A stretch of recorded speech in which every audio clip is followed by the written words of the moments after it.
TV 홈쇼핑을 보면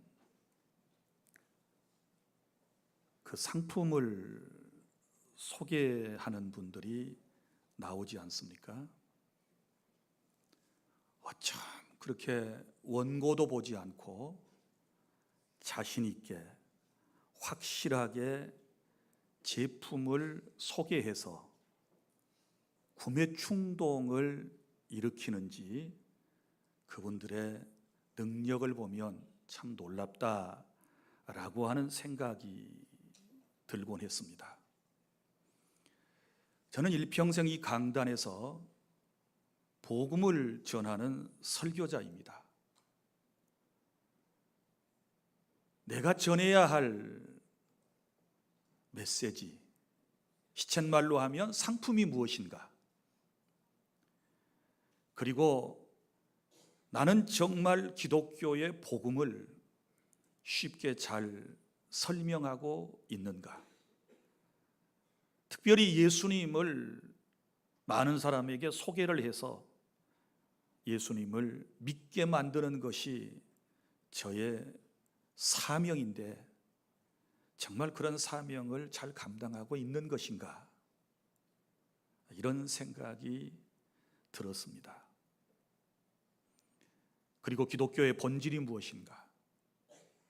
설교의 주된 내용이 주님 오실 때까지 무엇이어야 하는가?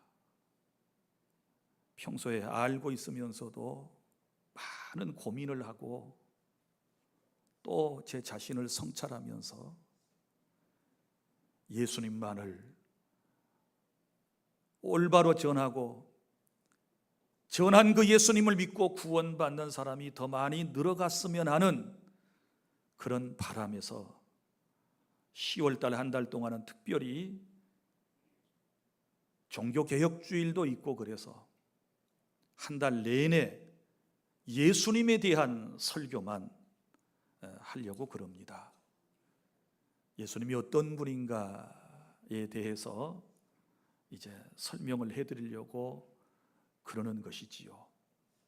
어찌 보면 하나님 사랑, 예수님 희생, 아주 기본적인 교리이고 우리가 또 너무 사실 많이 들어서 귀 넘어 듣는 경우들이 많이 있는데 그래서는 안 되는 것이고 하나님의 사랑과 예수님을 더 깊이 알고 그분을 닮아가는 우리 주 안의 모든 성도 여러분들이 다 되실 수 있기를 바랍니다. 오늘 저는 하나님의 선물이라고 하는 말씀을 여러분에게 드리겠습니다. 세상을 살아가면서 누구로부터 선물을 받으면 참 기쁘고 행복한 것입니다. 그래서 사람들은 생일이 되면 선물을 주고받지 않습니까? 또 학교에 입학을 할 때, 그리고 졸업을 할 때, 그리고 또 혼인 기념일에, 또 특별히 전 세계 사람들은 성탄절에 많은 선물들을 주고받는 것을 볼 수 있습니다. 여러분, 그리고 선물을 줄 때에는 상대방에게 꼭 필요한 것이나 상대방이 정말 좋아하는 것을 골라서 우리가 포장하고 선물하지 않습니까? 또한 선물을 받게 되면 선물을 준 사람에 대하여 고마운 마음이 생기는 것이고 그분과 더 친밀한 관계를 유지하게 되는 것을 우리는 경험을 하며 살아가고 있습니다. 우리 성경에도 이 선물에 대한 이야기들이 이곳저곳에 나오고 있습니다. 먼저 구약성경 잠언 18장 16절에 사람의 선물은 그의 길을 넓게 하며 또 존귀한 자 앞으로 그를 인도하느니라. 아멘. 잠언 19장 6절 다 함께 낭독해 볼까요? 시작. 너그러운 사람에게는 은혜를 구하는 자가 많고 선물 주기를 좋아하는 자에게는 사람마다 친구가 되느니라. 아멘. 인생에 친구가 없으십니까? 자꾸 외톨이라고 생각이 되십니까? 그러면 누구에겐가 선물을 해보십시오. 그러면 너그러운 인간관계가 되고 사람마다 선물 주기를 좋아하는 사람은 친구가 된다라고 하는 말씀대로 여러분 주변에 더 많은 좋은 친구들을 가지시게 될 것입니다. 사람들은 그런데요, 선물을 남에게 하기보다는 선물을 받는 걸 더 좋아해요. 제가 언젠가 그걸 깨달았어요. 제가 깨달았습니다. 여러분들이 제 생일이라고 많은 선물들을 해주십니다. 또 뭐 명절 때가 되면 저한테 선물들을 꽤 많이 주십니다. 그런데 정작 선물을 받는 이 모목사는 우리 성도들에게 선물을 잘 안 하고 있더라고요. 언제부터인가 받는 것만 좋아하고 내가 선물하는 것을 잘 안 하고 있어요.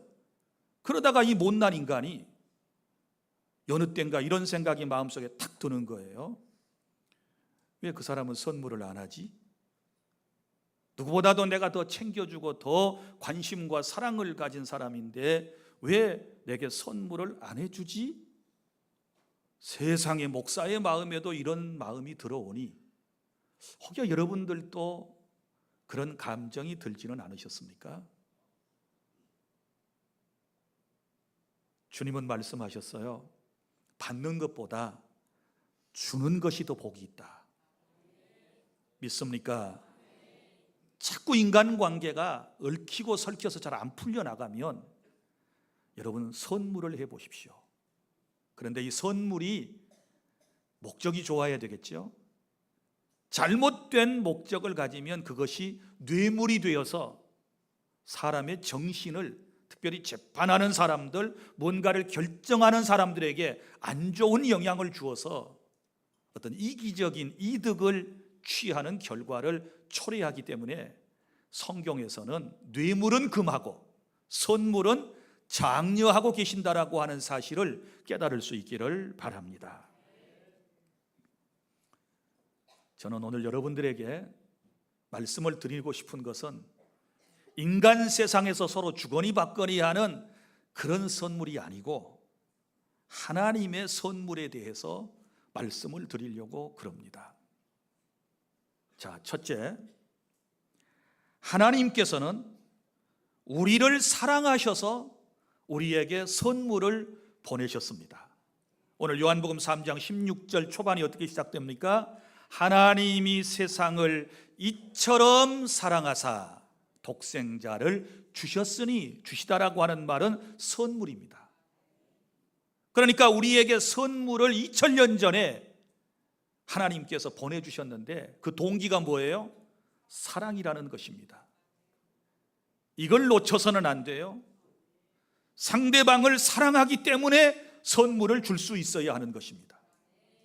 다른 어떤 이득을 얻기 위해서 선물을 주는 것은 비뚤어진 마음이라고 생각을 합니다. 그런데 우리 하나님께서는 정말 우리를 사랑하셔서 우리에게 선물을 보내주셨다. 그런데 저와 여러분이 선물 받을 자격이 있나요?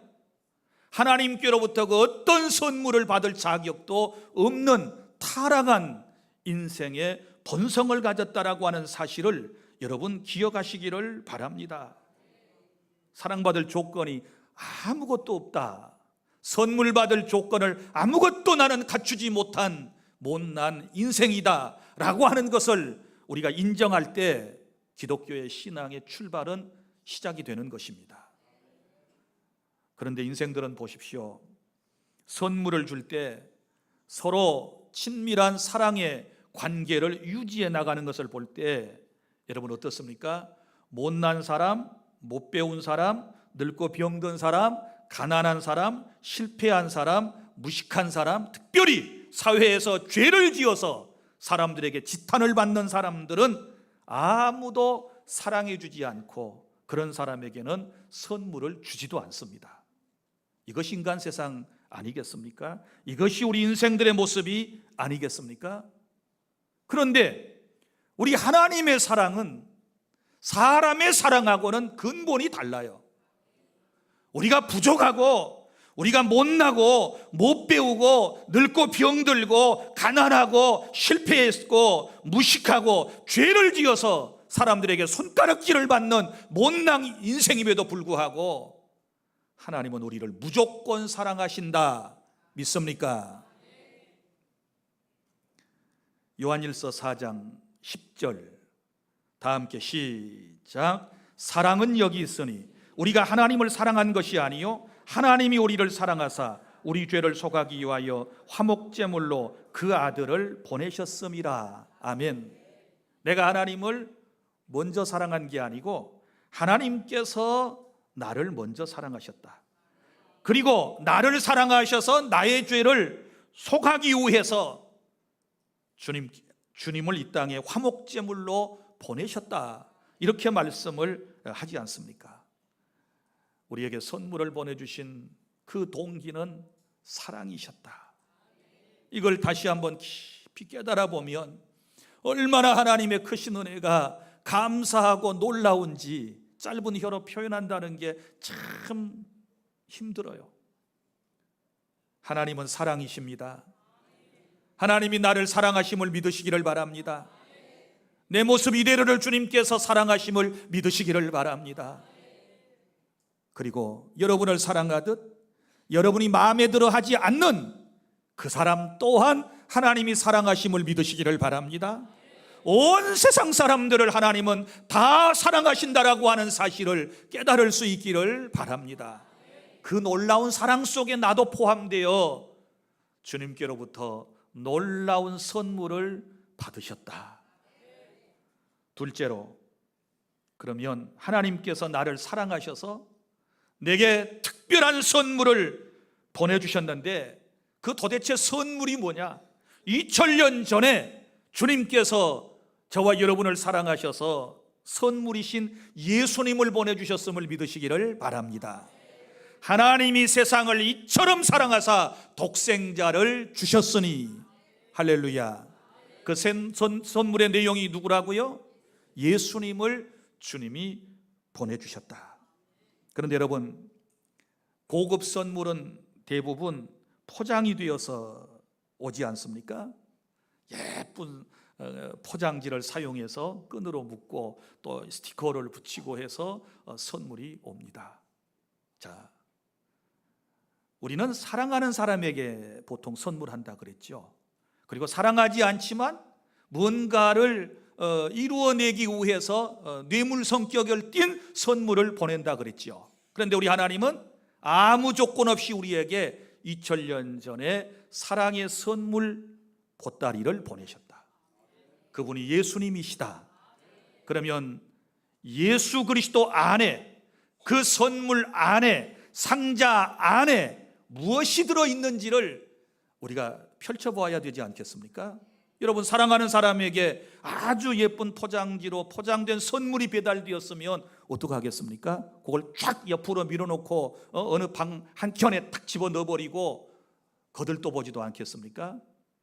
그렇지 않지요. 설렘으로 뜯어보지요.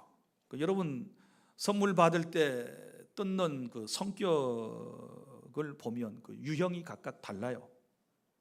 여러분들은 포장지를 뜯을 때 조심스럽게 끈을 풉니까? 아니면 가위로 싹둑 자릅니까?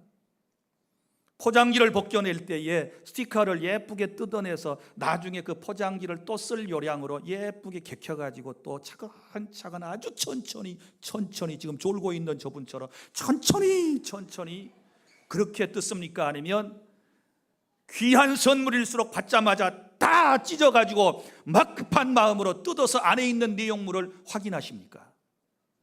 제 성격은 둘 다 포함되어 있어요.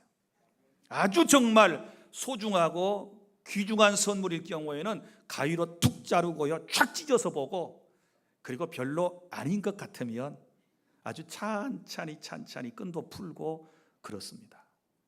그런데 여러분 보십시오. 그 안에 뭐가 들었는지를 내용을 확인해야 되지 않겠습니까?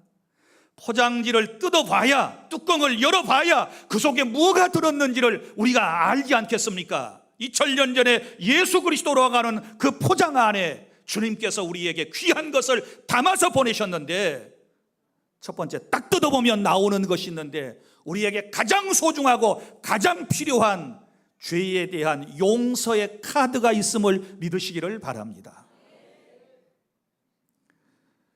사랑하는 여러분, 인생의 불행이 어디서부터 시작되었다고 생각하십니까? 죄에서부터 시작됐지요. 왜 여러분이 오늘 교회 예배하러 오시기 전까지도 그렇게 인생이 힘들고 어렵습니까? 하루하루의 삶이 왜 그렇게도 고달프고 지쳐야 합니까? 많은 상처를 입어야 합니까? 육신의 질병으로 고통을 받습니까? 왜 하는 일들이 내 마음대로 잘 되어지지 아니하고 우리는 낭패와 실망을 당해야만 하는 것입니까? 그 이유가 도대체 어디 있을까요? 그러다가 왜 인생이 마지막에는 죽습니까? 죄 때문입니다. 죄의 싹은 사망이라고 주님께서 우리에게 말씀을 하셨습니다. 인생은 두 가지 죄를 가지고 삽니다. 첫 번째 죄가 무슨 죄입니까? 원죄라고 그랬지요. 에덴 동산에서 아담과 하와가 우리의 시조인데, 이분들이 하나님께서 금하시는 선악을 알게 하는 나무의 열매를 따먹는 불순종의 죄를 지음으로 세상에 죄가 들어왔고, 그 죄 때문에 고통을 받게 되지요. 그리고 아담과 하와의 후손으로 태어난 모든 인생은 이제 그 원죄를 물러받게 되는 것이고, 그리고 원죄를 가지고 태어나서 자기 스스로 또 죄를 짓는데, 그걸 스스로 죄를 짓는다고 해서 자범죄라고도 하고 본죄라고도 그럽니다. 인생은 이 두 가지 죄 때문에 고통받다가 죽는 거예요. 그러므로 진정으로 인생이 행복하기를 원한다면, 진정으로 인생이 하나님 앞에서 행복하게 살아가기를 원한다면, 이 근본적인 죄의 문제를 해결하지 아니하면 그 어떤 사람도 행복해질 수가 없는 것입니다. 그래서 우리 하나님은 우리를 사랑하셔서 2000년 전에 예수 그리스도 안에 맨 먼저 용서라고 하는, 죄에 대한 용서라고 하는 것을 담아서 우리에게 보내셨고, 죄인인 우리가 그 예수님을 믿고 나의 죄를 고백하면 주님께서 사죄의 은총을 베풀어 주심으로 우리에게 행복을 주신다라고 하는 사실을 믿으시기를 바랍니다.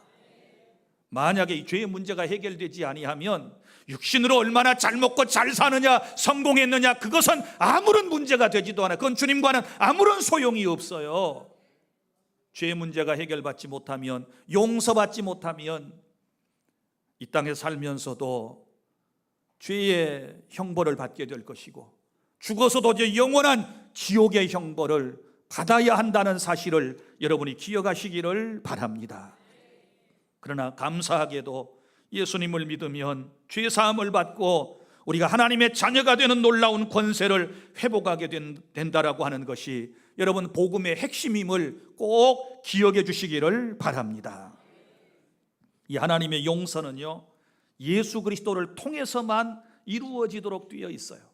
주님을 통하지 않고서는 절대로 이루어질 수 없는 것이 바로 이 죄에 대한 용서라고 하는 사실을 기억하시기를 바랍니다.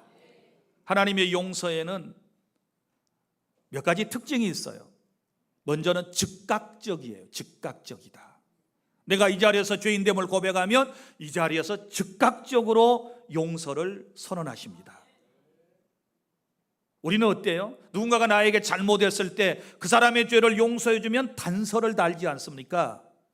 너 이렇게 하면 용서해 줄게. 단서가 붙어요. 그리고 즉각적이지 아니하고 점진적이에요.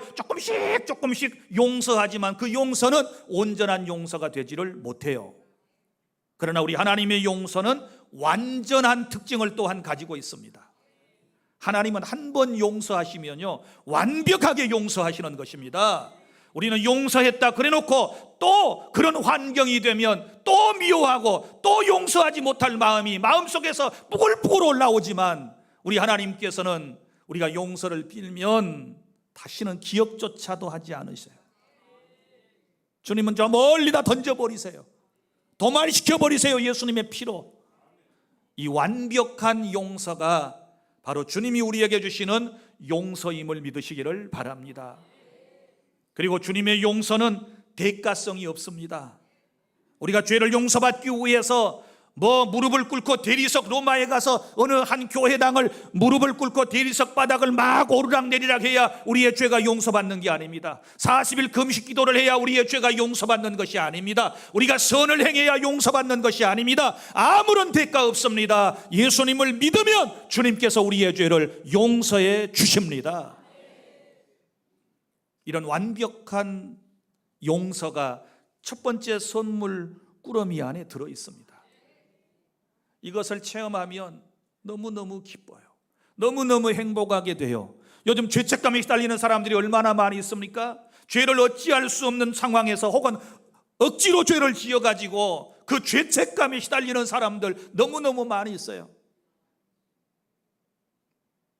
현장을 보면 죄책감이 생기고, 그 사람을 만나면 죄책감이 생기고, 감정이 우울해지면 죄책감이 생기고, 믿음이 떨어지면 죄책감이 생기고, 늘 자기 자신의 부족함 때문에, 자기 죄 때문에 이런 일이, 이런 어려움이, 이런 고통이 찾아왔지 않는가 그러면서 죄책감을 가지고 살아가는데, 그리스도의 복음은 죄책감에서부터 해방인 줄로 믿으시기를 바랍니다.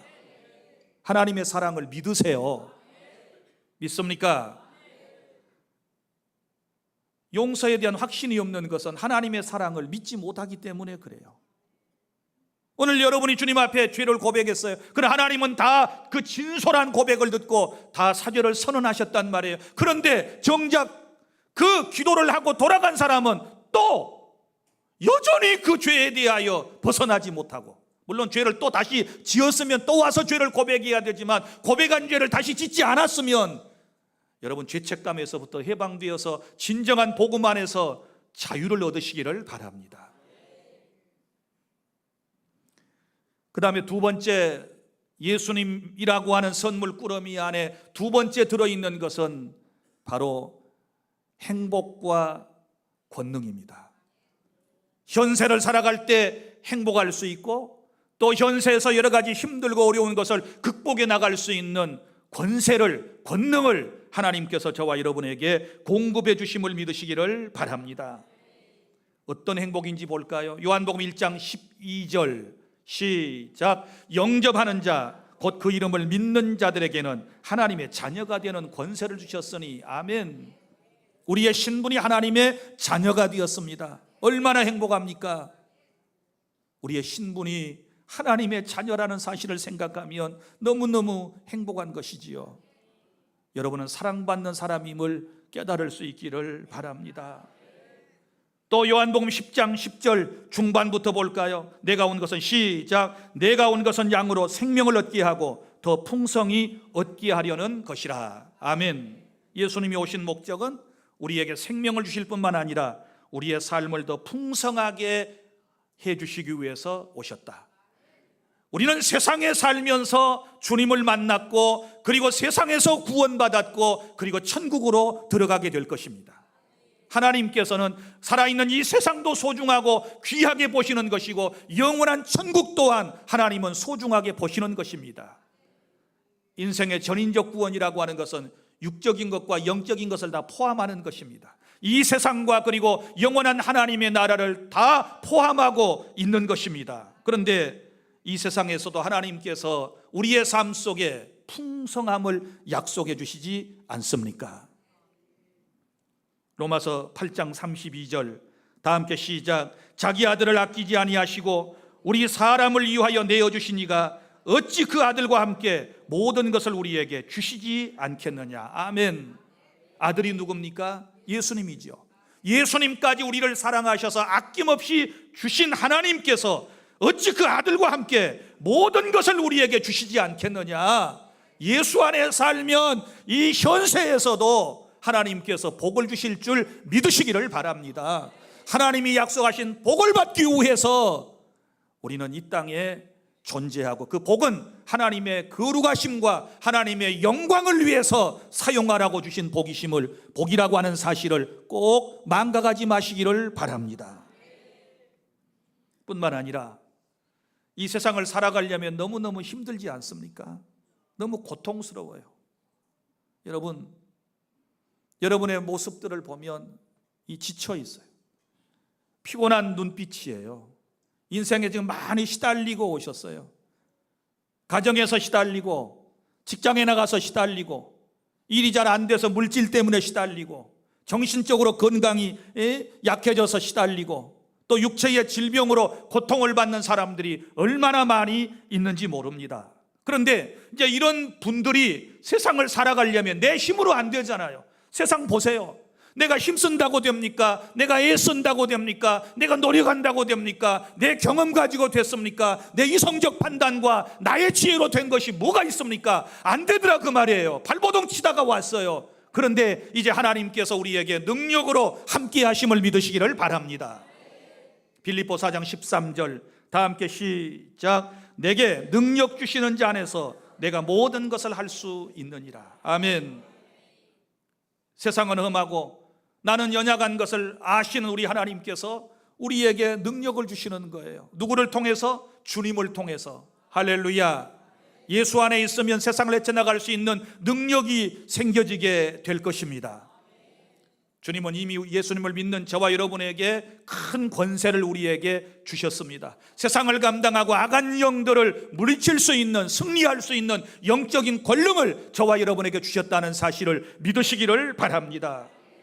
그런데 이런 예수 없이 세상을 살아가려면 얼마나 힘들겠어요.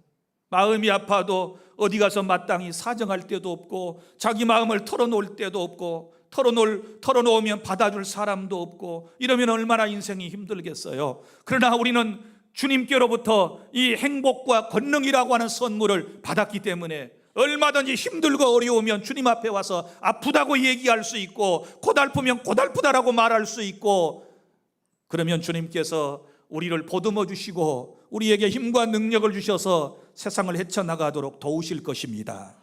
할렐루야. 그 다음에 예수 그리스도 안에 또 한 가지가 더 들었습니다. 그것은 바로 영생이라고 하는 것입니다. 미래의 영원한 생명을 우리에게 약속해 주셨습니다. 오늘 말씀 보세요. 하나님이 세상을 이처럼 사랑하사 독생자를 주셨으니 이는 그를 믿는 자마다 멸망하지 않고 영생을 얻게 하려 하심이니라. 영원한 생명을 약속하셨습니다. 그러나 여러분, 사람은 한 번 죽습니다. 히브리서 9장 17절 다 함께 시작. 한 번 죽는 것은 사람에게 정해진 것이요 그 후에는 심판이 있으리니. 아멘. 자, 한 번 죽는 것은 사람에게 정해졌다. 안 죽을 사람 없지요. 우리가 살아서 예수님을 믿으면 벌써 우리의 영적인 모든 삶은 주님 나라에 들어와 있지만, 그러나 우리가 전적으로 구원받은 것은 예수님이 오실 때에 우리의 구원은 완성이 되는 것입니다. 구원받았고 구원은 이루어져 가며 구원은 나중에 완성이 될 것입니다. 믿습니까? 그런데 그 전에는 어차피 다 한 번은 죽어요. 죽지 않을 사람이 어디 있을까요? 여러분, 천국 가기를 원하십니까? 그러면 다 죽어야 돼요. 죽지 않고 여러분 완전한 천국에 갈 도리가 없어요. 그래서 주 안에서 죽는 사람은 복이 있다, 이렇게 말씀을 하신 것입니다. 그래서 누구나 다 한 번은 죽어요. 여러분 죽을 거, 내가 예언을 하건대 여러분 죽어. 언젠가 곧 죽어요. 곧 죽을 사람도 있고 3, 40년 후에 죽을 사람도 있고 뭐 한 50년 후에 죽을 사람도 있을 거예요. 그러나 분명하게 지금은 여기 앉아 있지만 인생은 죽어요. 그런데 죽는 것 다 똑같지만 그 다음이 문제예요. 그 후에는 뭐가 있어요? 심판이 있으리니.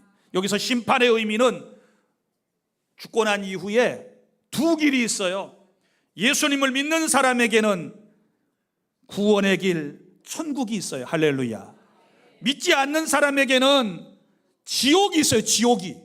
예? 지옥에 가서 영원토록 형벌을 받도록 되어 있다는 사실을 여러분이 기억하시기를 바랍니다.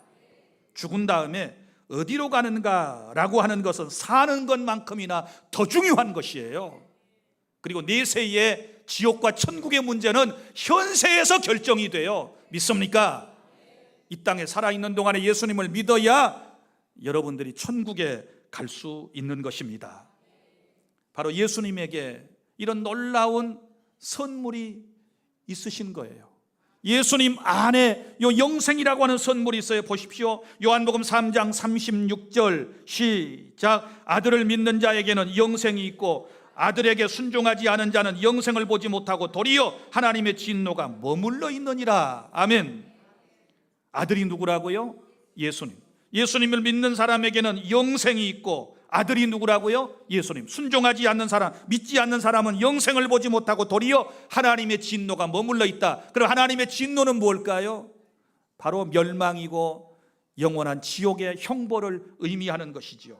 또 보십시오. 요한복음 20장 31절 시작. 오직 이것을 기록하면 너희로 예수께서 하나님의 아들 그리스도이심을 믿게 하려 함이요 또 너희로 믿고 그 이름을 힘입어 생명을 얻게 하려 함이라. 아멘. 그 이름을 믿고 생명을 얻는다.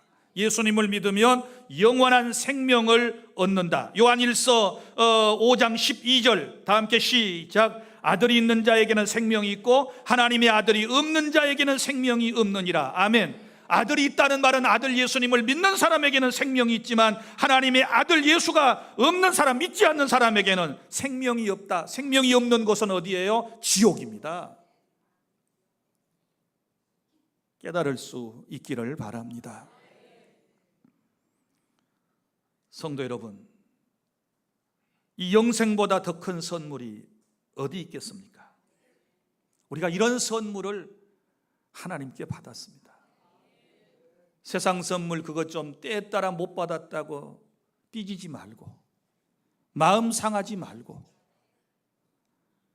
최고의 선물, 최대의 선물이신 예수님을 선물로 받으셨으면 다 행복이에요. 할렐루야. 그 속에 다 포함되어 있어요. 에베소서 2장 8절부터 9절 시작. 너희는 그 은혜에 의하여 믿음으로 말미암아 구원을 받았으니 이것은 너희에게서 난 것이 아니요 하나님의 선물이라. 행위에서 난 것이 아니니 이는 누구든지 자랑하지 못하게 함이라. 아멘. 자, 뭘 받았어요? 구원을 받았는데 이것이 너희에게서 난 것이 아니요 뭐예요? 하나님의 선물이에요. 구원은 하나님의 은혜를 통하여 우리에게 주시는 선물이에요. 믿습니까? 그 은혜 속에 믿음이 포함되어 있고 하나님이 첫째 은혜 그리고 거기에 믿음을 딱 포함시켜서 우리에게 주심으로써 이루어지는 하나님의 선물이 구원의 은총이라는 것을 아시기를 바랍니다. 성도 여러분, 사람끼리 주고받는 선물도 귀하고 이 세상에서 잠시의 행복감을 주지만 영생을 주지는 못한다는 것을 우리가 잘 알고 있지 않습니까? 아무리 좋은 선물이라도 세상에서는 때가 되면 어때요? 낡아지고 사라져버리게 돼요. 그리고 실증이 나요. 그죠? 이게 세상의 선물입니다. 그러나 여러분, 하나님께서 우리를 사랑하셔서 주신 선물이신 예수 그리스도는 영원한 선물, 영원한 가치가 있는 선물이시기 때문에 가장 소중한, 다시 말하지만 최대의 선물이시며 최고의 최상의 선물이심을 믿으시기를 바랍니다. 그러면 주님 2000년 전에 선물로 우리를 사랑하셔서 예수님을 보내셨단 말이에요. 그런데 이 선물을 받는 방법이 있어요. 어떻게 받을 수 있을까요? 이 선물은 어떻게 받을까요? 한 가지 방법밖에 없는데 믿음으로 받는 것입니다. 믿습니까? 이 선물은 뭐로 받아요? 믿음으로 받아요. 그래서 이를 믿는 자마다 멸망하지 않고 영생을 얻게 하려 하심이라, 이렇게 말씀을 했고, 요한복음 3장 18절 시작. 그를 믿는 자는 심판을 받지 아니하는 것이요 믿지 아니하는 자는 하나님의 독생자 이름을 믿지 아니함으로 벌써 심판을 받은 것이니라. 아멘. 선물로 예수님을 보내셨는데 이런저런 이유 때문에 핑계를 대고 안 믿으면 소용이 없어요. 감사하게도 저와 여러분은 믿음으로 그분을 받아들였어요. 이게 하나님의 전적인 은혜라고 하는 사실을 믿으시기를 바랍니다. 누구든지 예수님을 믿음으로 받아들이면 과거와 현재 우리의 죄는 완벽하게 용서를 받는 것이고, 그리고 이 선물이신 예수님을 믿는 사람은 현세에서도 행복하게 살 수 있으며 세상을 헤쳐나갈 수 있는 힘과 능력을 공급받기 때문에 이 험한 세상을 거뜬히 감당하고 살 수 있을 것이고, 그리고 미래에는 영원한 천국에 들어가서 영생 복락을 누리는 그런 은총을 믿음으로 받아들이시기를 바랍니다. 성도 여러분, 그런데 안타깝게도요, 선물은 2000년 전에 이 땅으로 저 한국에서, 저 천국에서 배달되었건만 아직도 그 선물에 대해서 관심도 없고, 선물을 바로 남편 옆에 두고 가정에 두고 직장에 두고 동네에 두고 하면서도 아무런 관심도 없이 뜯어보지도 않는 이런 안타까운 이웃들이 있습니다. 여러분의 가족 가운데도 있지 않습니까? 선물 빨리 뜯어보시게 하십시오. 선물의 내용인 예수님을 확인하게 하십시오. 그리고 믿음으로 받아들여야 가족이 구원받지 않겠습니까? 남편 어찌 하실 겁니까? 아들, 딸 어찌 하겠습니까? 사랑하는 친구들 어찌 하겠습니까? 여러분, 기독교의 복음은 단호합니다. 믿으면 천국이고 안 믿으면 지옥이에요. 다른 것은 너그럽지 못하면서 가족 구원에 대해서는 그렇게도 잘 참고 너그러우십니까? 그렇게도 잘 참으십니까? 그렇게도 형편을 잘 봐주십니까? 다른 건 급하고 그러는데 어떻게 가족 구원과 우리 이웃 친척의 구원에 대해서는 그렇게 너그러우십니까? 하나님이 어떤 마음을 원하실까요? 여러분, 선물을 받아놓고도 확인도 안 하고 뜯어보지도 않는 내 이웃들, 내 가족들에게 당장 가서 선물의 내용을 설명해 주세요. 모르니까 안 뜯어보는, 그 속에 뭐가 들어있는지를 모르니까 뜯어보지 않는 거예요. 모르니까 안 믿는 거예요. 빨리 여러분이 뜯어보이시면서 내가 받았던 그 선물의 내용을 정확하게 설명을 해 주세요. 그래서 여러분들을 통해 수많은 사람이 주님께로 돌아오는 것이 우리 아버지 하나님의 거룩하신 뜻이라는 사실을 기억하시기를 바랍니다. 세상의 학문과 이치와 철학을 다 몰라도 좋아요. 예수님만 잘 소개하면 돼요. 믿습니까? 그런 은혜가 우리 주 안의 모든 성도들에게 임하시기를 바라고, 최대의 하나님의 선물을, 예수님을 받으신 여러분들을 진심으로 축복합니다. 하나님의 은혜가 영원히 함께 하시기를 바랍니다. 기도하겠습니다.